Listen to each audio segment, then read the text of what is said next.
Sharda recording studio Katihar Sameli Chandni Chowk चौराहा।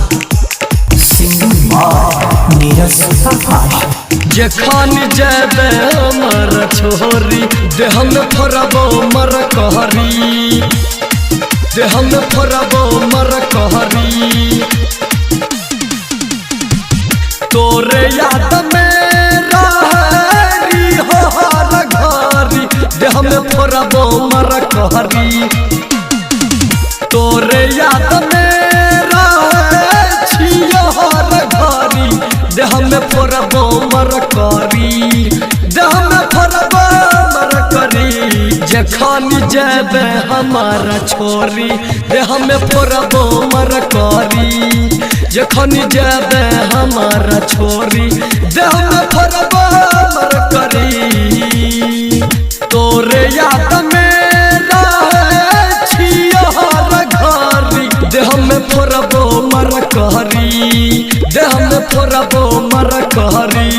जखन जेबे मर छोरी देह में फरबो मर कहरी, जखन जेबे मर छोरी देह में फरबो मर करी गे। शारदा रिकॉर्डिंग स्टूडियो कटिहार समेली चांदनी चौक चौराहा। जखन जेबे मर छोरी देह में फरबो मर कहरी, देह में फरबो मर कहरी।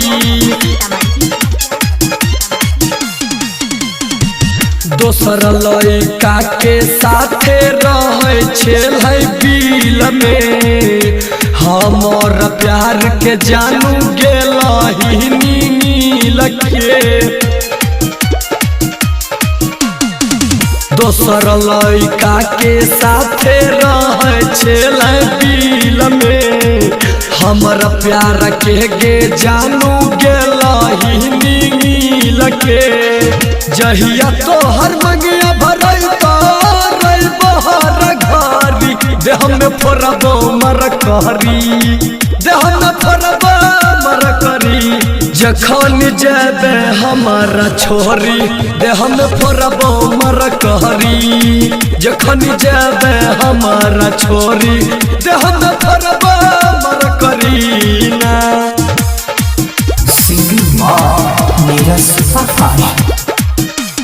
जखन जेबे मर छोरी देह में फरबो मर कहरी, देह में फरबो मर कहरी।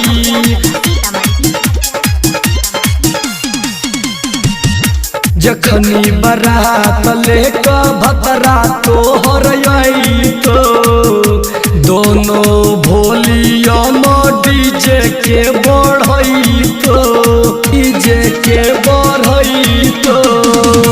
जखनी बरात लेके भतरा तोहर अइतो, दोनों भलुया डीजे के बढ़इतो। नीरज राज समाचार दे तो खलबाली, देह में फरबो मर करी, देह में फरबो मर करी। जखन जेबे हमारा छोरी देह में फरबो मर कहरी, जखन जेबे हमारा छोरी देह में फरबो मर करी ना। शारदा रिकॉर्डिंग स्टूडियो कटिहार समेली चांदनी चौक चौराहा।